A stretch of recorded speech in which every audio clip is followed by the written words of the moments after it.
Hello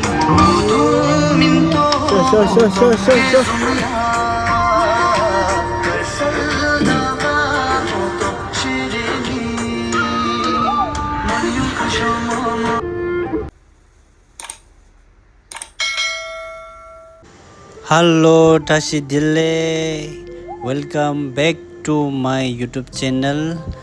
मेरा सभी दोस्त लोगों में आज मेरा पुष्पा पार्ट 3 देखना चाहता हूँ, तो आप लोग अच्छा से देख लीजिए।